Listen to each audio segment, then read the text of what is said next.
The dinner disaster Thanksgiving was 2 weeks ago, and my phone has been radio silent since. Group chats, dead, Facebook. No likes from mom, even my cousin Danielle who once drunkenly peed in my closet and still expected forgiveness has blocked me. Why? Because I brought Jason to dinner. Jason as in my sister Carly's husband, technically ex-husband now. But that little detail was only finalized 2 days before Thanksgiving. And no, I didn't tell anyone that because I knew it would explode.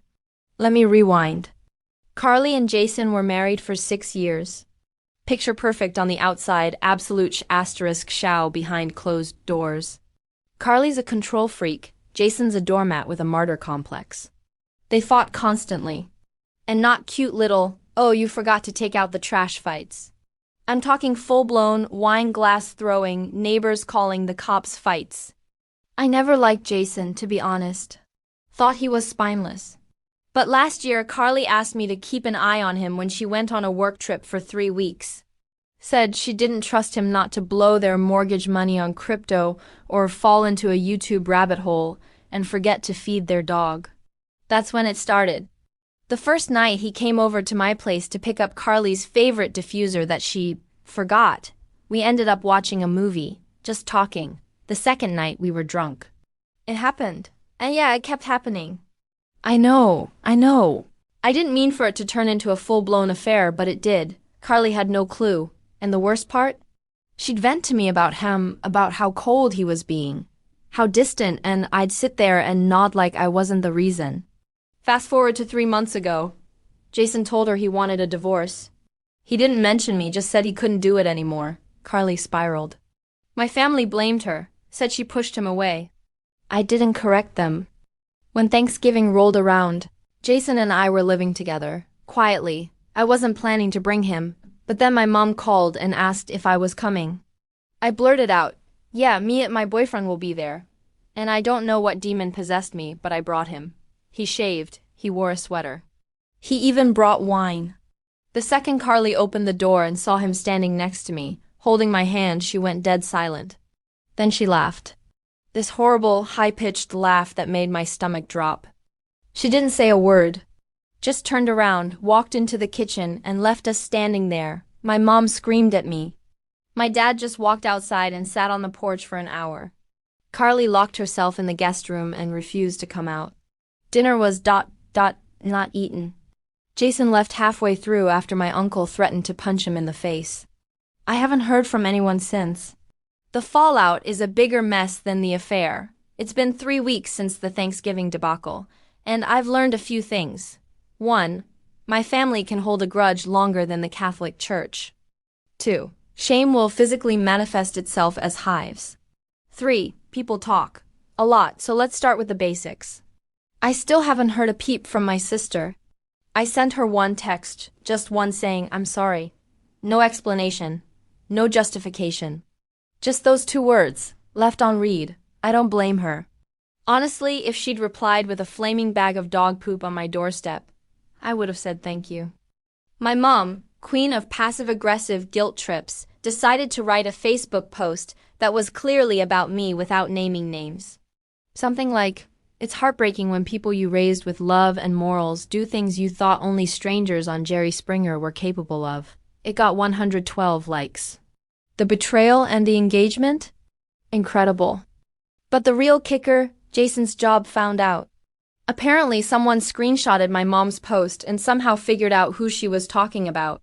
My family isn't subtle. She tagged me in a picture from Thanksgiving last year on the same day she posted that status. Sherlock Holmes could have solved it in 2 scrolls. So Jason got called in by HR for creating a hostile work environment, or some nonsense. He wasn't fired, but he's on indefinite leave. Now he's sulking around the apartment like a sad puppy. And I'm over here trying to scrub gravy off a tablecloth that never saw a meal. Our relationship, already rocky.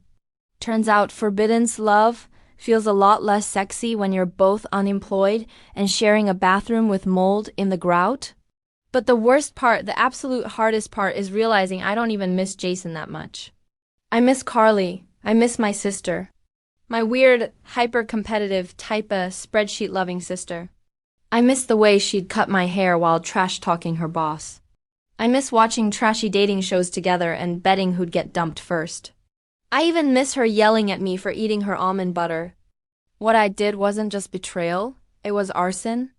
I burned the whole F***ing house down, and now, I'm living in the ashes. To anyone who thinks cheating is just about sex, no. It's a wrecking ball with no reverse gear. It doesn't just destroy trust, it demolishes identity, community, everything. I thought I'd feel powerful bringing Jason to dinner. I thought it'd be this big moment of honesty. We're out now, kind of reveal. Instead, I nuked Thanksgiving, and not just for me, for everyone. So yeah, that's where we are, part 2 of this disaster. If Carly ever sees this, I know sorry isn't enough. But I'll keep saying it anyway. Jason and I are already imploding. Shocker, I know.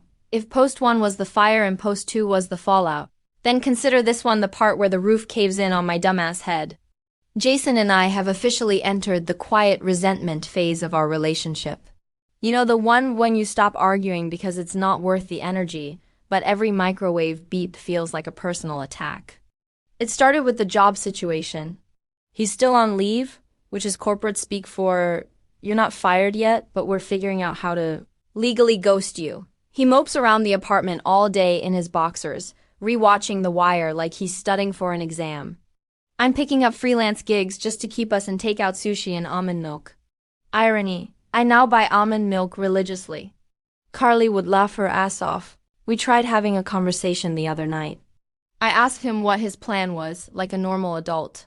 He just stared at me and said, "Why are you acting like this isn't your fault too?" Fair, but also rude. He's not wrong though. This is absolutely my fault. But there's a difference between taking responsibility and becoming someone's emotional punching bag, right? The cracks are everywhere. He still has Carly's name saved as wife in his phone. I saw it pop up when she tried to log into their old Hulu account. He didn't even bother changing the password. He said it was too much effort. Yeah, staying logged into your ex-wife's streaming account is the height of laziness and emotional constipation.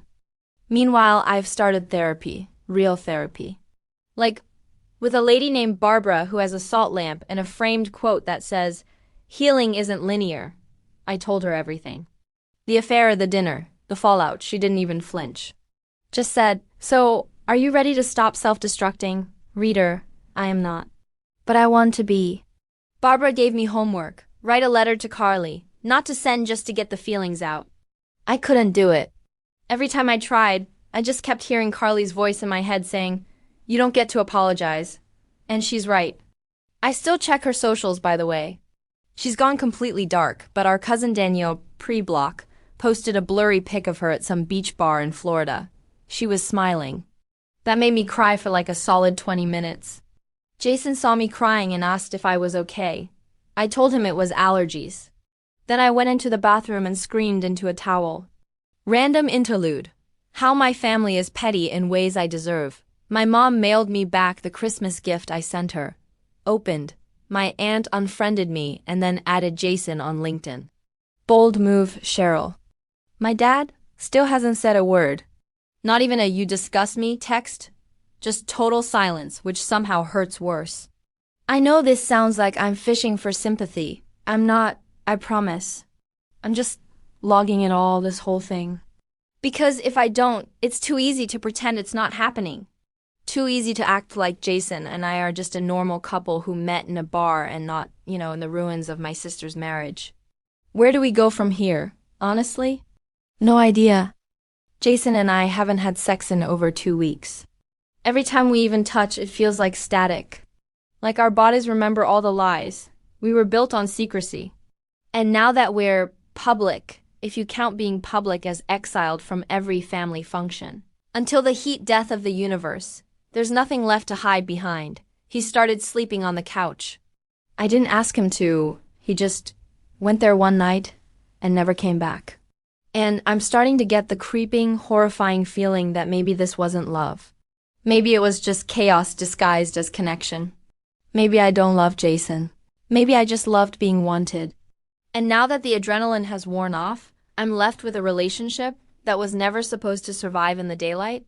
So, yeah, that's post 3. I betrayed my sister, torched my family, and now I'm living with a man I might not even like. I'm not expecting redemption. But I'm starting to think the only way out is through. Barbara says next week we're going to talk about forgiveness. Not for me. For Carly. I won't ask her to give it. But maybe I can find a way to earn it someday. I tried to apologize and it went horribly wrong. So I finally wrote the letter. The one Barbara, therapist with the salt lamp, told me to write Carly. It started out honest. I'm sorry. I betrayed you. I chose myself over your pain. I wasn't thinking about the ripple effect. I wasn't thinking at all. I ended it with, you don't owe me anything, not a conversation, not closure, not even acknowledgement. I just want you to know I'm sorry. For real. I sat on it for a few days. Didn't know what to do with it. Barbara said I could burn it, or bury it, or send it into space with Jeff Bezos. But like the dumbass that I am, I emailed it. To her old work email, because, again, dumbass. Except she must have set up forwarding because ... She replied. 4 words. Never contact me again. No, how dare you. No expletives, no drama. Just a full stop shut door. And weirdly, that hurt worse than anything else could have, because it wasn't anger. It was final. I didn't show Jason the reply. He wouldn't have cared. He's been in his own world since his job drama got worse apparently. They're officially laying him off in 2 weeks. No severance, just a good luck email in some canned HR language. We're eating cereal for dinner now. My savings are gone. Rent's due in 8 days. And oh yeah, guess who reached out to me on Instagram? My high school best friend Amanda. Said she saw my name in a group chat and wanted to check in. Group chat? I asked her to clarify. Apparently someone posted my Reddit story to Facebook. No joke. Someone screenshotted my first post and it's making the rounds in my hometown. No names were in it, but anyone who knows me, Jason. Or Carly. Yeah, they connected the dots immediately.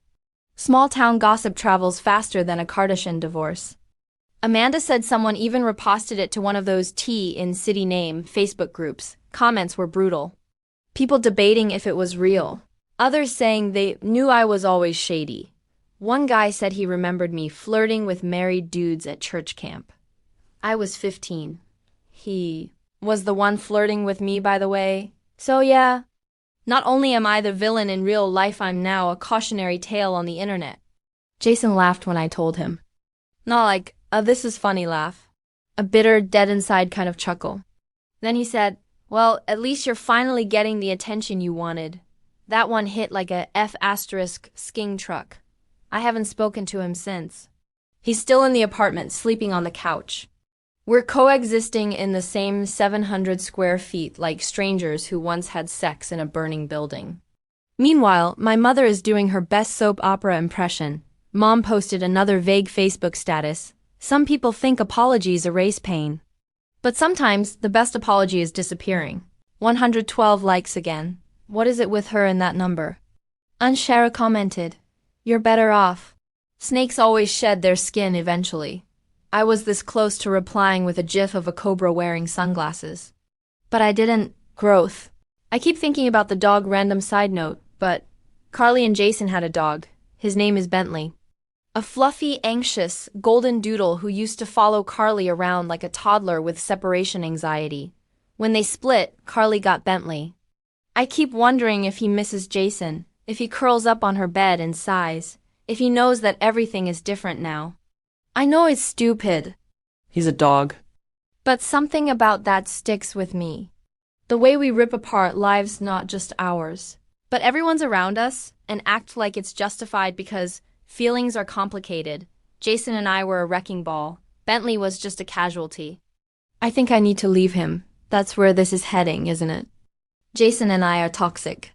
We were forged in secrecy and shame, and now that everything is out in the open, there's nothing holding us together except shared ruin. We don't laugh. We don't talk. We don't even make eye contact unless we're fighting over who left the Brita empty. I don't know if he still loves me. I don't know if I ever loved him. I think I loved the feeling of being chosen over my sister. I think I was angry and lonely and emotionally stunted enough to take validation wherever I could find it. Even in the absolute worst place, and now?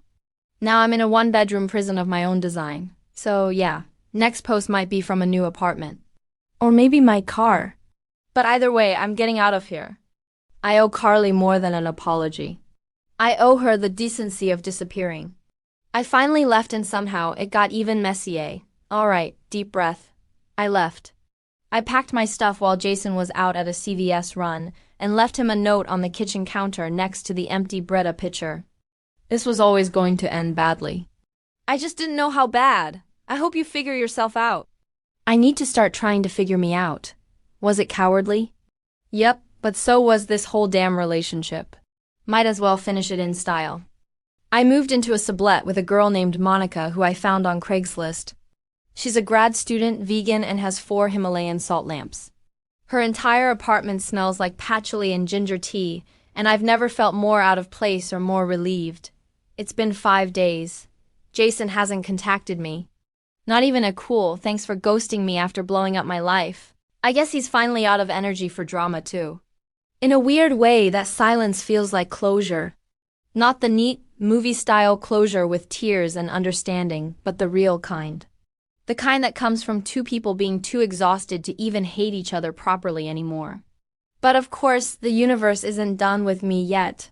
Last night, I was up late doom-scrolling, as one does when you've lost your entire family, social circle, and sense of self. I checked Facebook.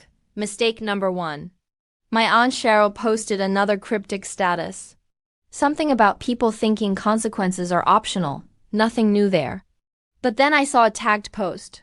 Carly. She was tagged in a fundraiser. It was for Bentley. Turns out Bentley has some rare stomach condition and needs surgery. The goal was $2,500. They were already at $1,800. And the comments? Full of people saying things like, Carly's been through so much. The least we can do is help her fur baby. She didn't deserve what happened. She's been nothing but graceful.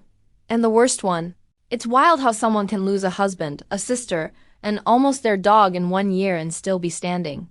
Carly is a damn warrior. I just stared at the screen. For like an hour, because that post?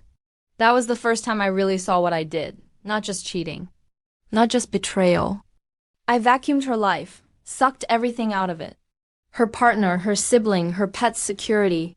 I was a human wrecking ball. I donated $700 anonymously. I had $714 in my account. I kept $14 for gas and peanut butter. Don't clap. This isn't a redemption arc. I just couldn't stand the thought of her losing Bentley too. The fallout reaches Jason's family too. This is wild. I hadn't even thought about Jason's family until this week. But guess who messaged me on Facebook? Jason's mom. She wrote, I don't care about the drama. I care that my son has turned into someone I don't recognize. If you're out of his life, then thank you. I didn't reply. What was I gonna say? You're welcome? Still, it hit hard. Because I wasn't the only one who lost a sibling in this. Jason's little brother unfollowed him on everything. His dad, who never liked me, even before this, apparently told him to man the hell up. There are no winners here. Just fallout. Barbara says this is the rock bottom part. Therapy's still happening. Barbara looked at me this week and said, congratulations, you made it to rock bottom. Now we build. I laughed.